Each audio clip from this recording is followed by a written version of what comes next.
Okay, let's dive on in. What you're looking at here is a picture from the movie 300 when Leonidas is talking to King Xerxes. And King Xerxes was telling Leonidas, he said, you know what, let us reason together, Leonidas, because I don't want your brave 300 Spartan soldiers to be destroyed because I got the numbers. And he's right. But at the same time, two things can be right at the same time because Leonidas was saying basically, yeah, you have the numbers, but here by Spartan law, we're going to fight. And may the gods decide. And both of their reasonings is correct. And as a matter of fact, if you have looked at the movie, Leonidas and them and the Brave 300 almost got them. You know, they had them coming into a funnel like where their numbers count for nothing. All except one thing, a traitor. Ephialtes, that's his name. I hope I pronouncing it correctly. Ephialtes wanted to become a Spartan warrior. But the king Leonidas told him that, he said, you know what? How far could you raise your shield? And Ephialtes, he couldn't raise his shield from neck to thigh, right? Because King Leonidas was telling him, that's the spot where there cannot be a weak spot there. Whereas Ephialtes, his physical attributes, or should I say his disabilities, he wasn't capable of doing that. But at the same time, being Leonidas a good king still allowed him on the team. He said, you know what, you can't be a warrior up front with the rest of the men, but what you can do is help us still. You can still get them in food and water when they need it, which was a very important part of any army, right? Without any food and water, you can't fight. So he still had a part of the team, a sort of Spartan water boy, right? But Ephialtes, he didn't want that. That wasn't good enough for him. Regardless of his physical disability, he felt that Ephialtes, like, yeah, I can do it. And I understand Ephialtes at the same time too. You're like, you want to fight? And maybe he could have got a chance to got a little spear in, a little jab here and there. Maybe one of the Persians could have sneaked through. He could have got his little spear on, his little fight in. But he didn't want to settle for that. He wanted to go beyond what the king has told him to do. He wanted to override the king pretty much. And he said, you know what? I'm going to get you, king. And automatically he developed a sense of animosity. You know what I mean? He developed a sense of animosity. I'm sorry, I'm kind of tongue-tied. Animosity because he couldn't get his way, like a spoiled brat, but a dangerous rat or brat at the same time. When somebody knows some of your secrets and whatnot, and they can't get their way, they would scuttle the whole ship. And that's exactly what he has, and many of our people have done. They can't get their way, they will scuttle the whole nation by telling them the secrets and everything else. And that's exactly what Ephialtes did here. He switched sides to the Persians, right? According to the movie, Ephialtes, he had a secret, the goat path. And King Leonidas was saying, pray to the gods that nobody tells him. And here, he like, aha, here's my chance to become somebody. He ratted on Leonidas and them, the Brave 300, because they was giving him the flux. But the traitor here, notice he changed his whole uniform, right? From red to black, right? He flipped the script. He like, I'm going to get in. I'm going to get in on somebody team.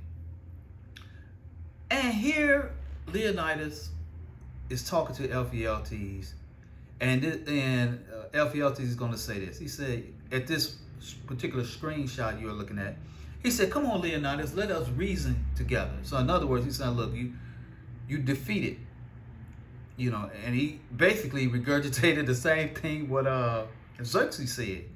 Let us reason together. So now he's regurgitating Xerxes' talking point. And then Leonidas, I don't know if anybody caught this, he pointed his spear at him and he told Ephialtes right here, he said, may you live forever. Right? And it hit him to his heart. And I think a lot of people missed that when he said that. He said, may you live forever. When he said that, you know, it lets me know he's saying that basically you're not going to live forever. You know, if you don't, in other words, he's saying that if you don't stand for something, you're going to fall for anything.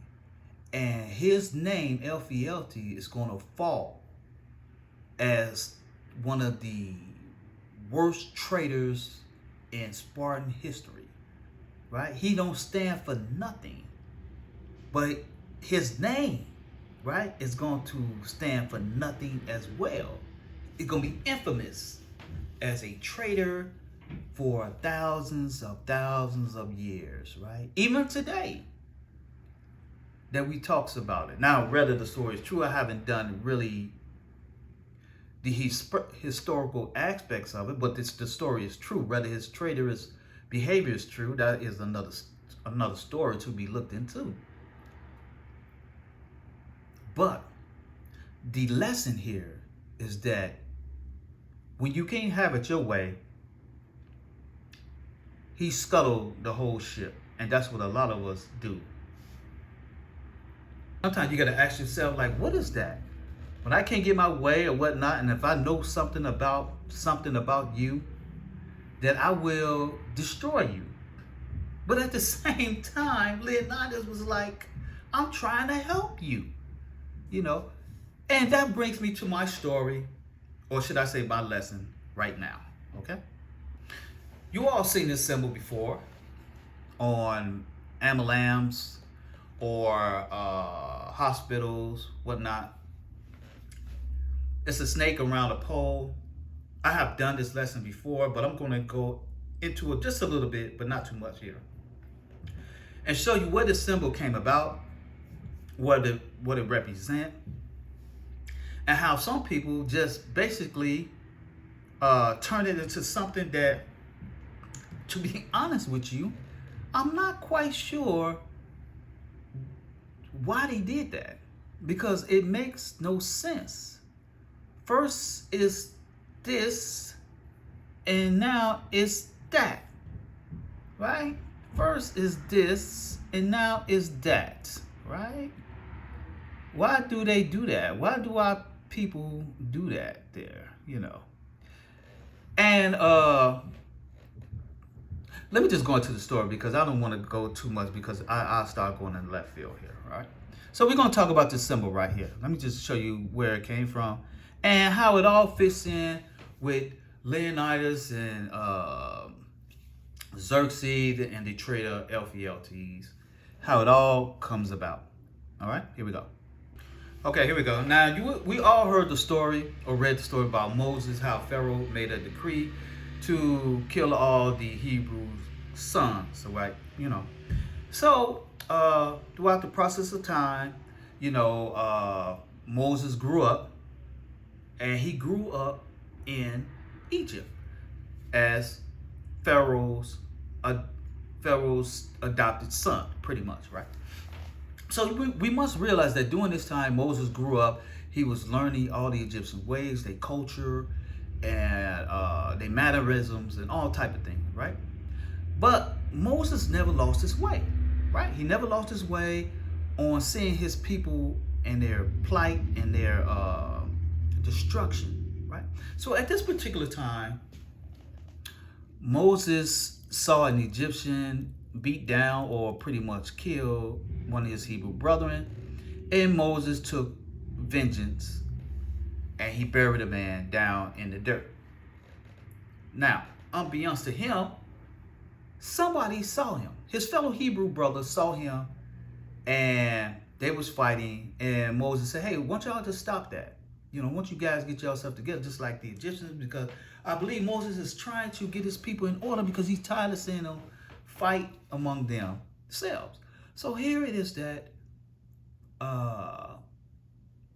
they say, you know, these Hebrews saying like, who is you to tell us what we should do? Are you going to do what you did to us like you did to that Egyptian? And so Moses was like, oh man, this thing is known. So he fled. But when he said that, when he fled, right, we must understand that little scenario right there as well. That here it is that he said this thing is known. He talked to these Hebrew brothers. Mind you, is his own brethren that knew this secret. And he said, oh, I got to go. Because just like Ephialtes went to went to Xerxes and told these Hebrews was going to probably tell on Moses. He like, oh, this thing new. No, you get what I'm saying? So here it is that Moses had to flee because you never know what these two brothers, these Hebrews, was going to probably go tell Pharaoh. You know, they were like, oh man, we got something on Moses. You know, he think he better than us. You know, he living up in there with Pharaoh, and you know, and Pharaoh probably don't even know. If he do know, you know, we're gonna tell him. We can get a reward. We could get, like Dr. Clark Anderson used to say, mandatory manumission. You know, we can get paid. You know, we could be heroes. Maybe Pharaoh take us in to be part of the Egyptian army or anything. You know, they got a lottery ticket. And Moses had to flee. You get what I mean? He had to flee. So, throughout the process of time, Moses fled, and this is when the Most High had grabbed him. Now, speeding up the timeline, because you guys and girls already read all this, so I'm not going to try to, you know, bug you down with a whole bunch of information that you already know. So, throughout the process of time, you know, the plagues and whatnot, Moses freed via the help of the Most High his army out of Egypt. And so they in the wilderness talking crazy, right? They talking crazy. They're talking about the Most High. They talking about Moses, all type of things. We don't know what they saying, but they talking crazy. You know, they backstabbing, talking ill. So here at this moment, the Most High sent serpents, right? Moccasins, cobras, vipers, rattlesnakes. Ain't no telling what all type of poisonous snake.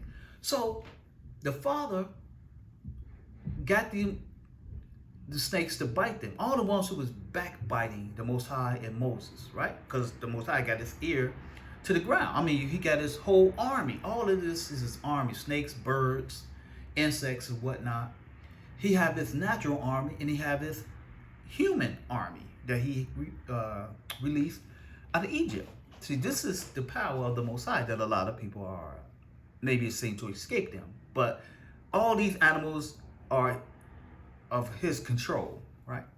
So all the ones who was talking crazy, the Most High told them to bite. And they was like, oh man, we messed up. So they prayed, you know, they told Moses, like, could you please pray to the Most High to save us? You know, we have spoke illy of Most High and you. And so Moses made a serpent of brass via the Most High. Told him, he said, you know what, Moses, make a serpent of brass and put it on a pole.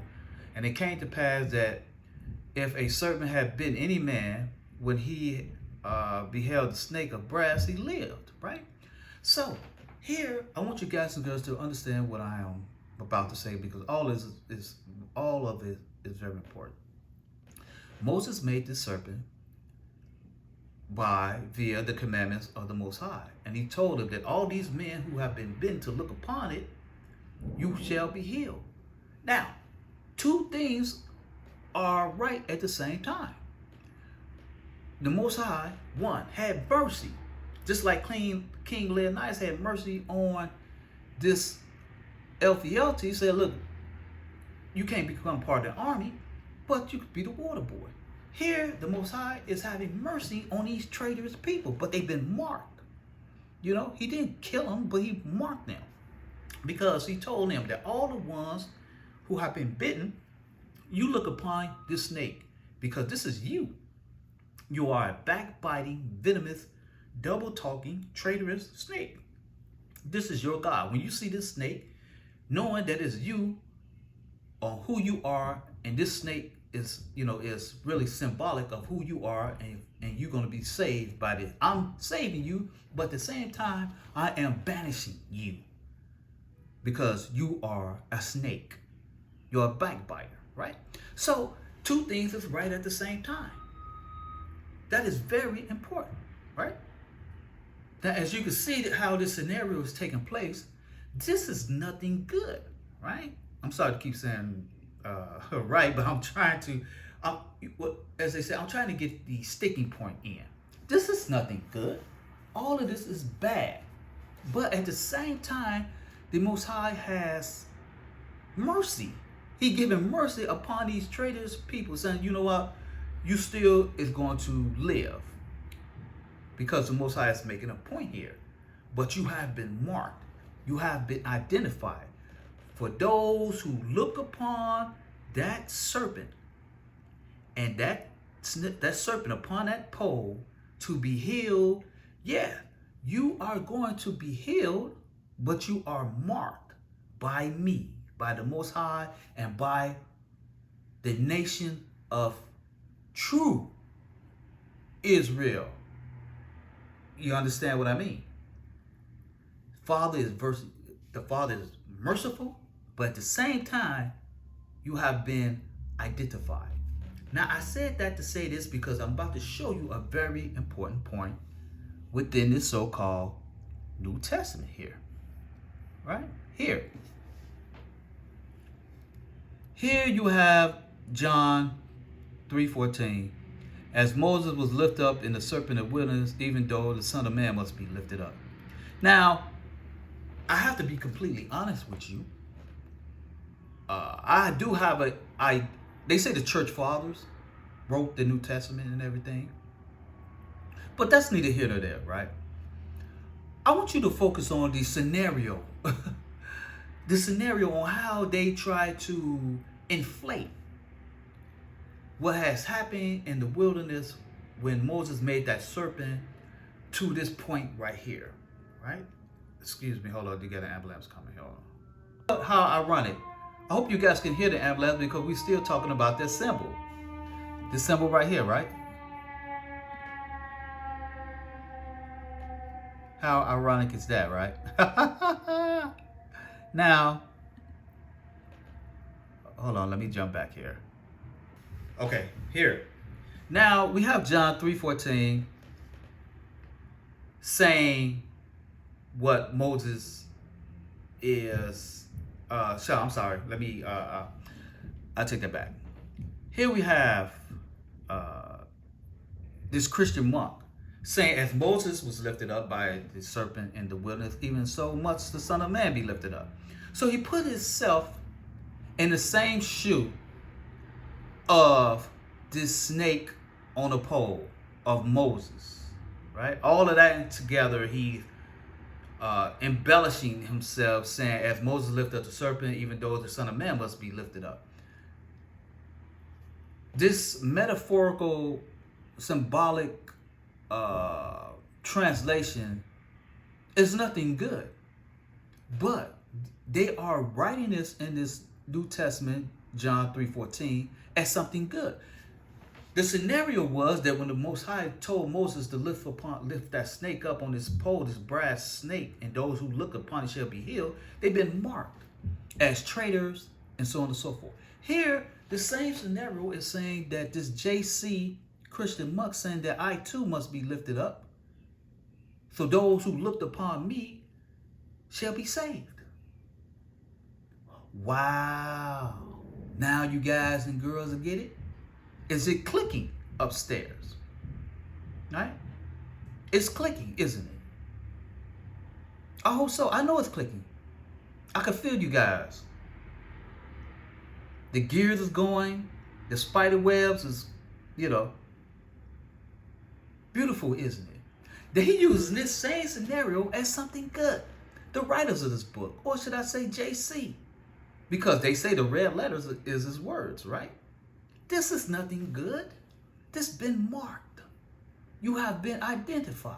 For those rappers and for those who wear the chain and those who want to call him by any other name, JC, Yashua, Yashua, or whatever these other groups call him by, it doesn't matter what name you call him, what type of gold chain you want to put on a rat, or change his name, or change the uniform, just like LFLTs, right? One minute he's wearing this, the next minute he's wearing that. You understand what I'm saying, ladies and gentlemen? This is exactly what is taking place right in front of your eyes when you read this here. Right? The old Jedi mind trick is right there in front of you. But what they did was they pull it on your heartstring. Don't be like LFLTs. Stay focused, y'all.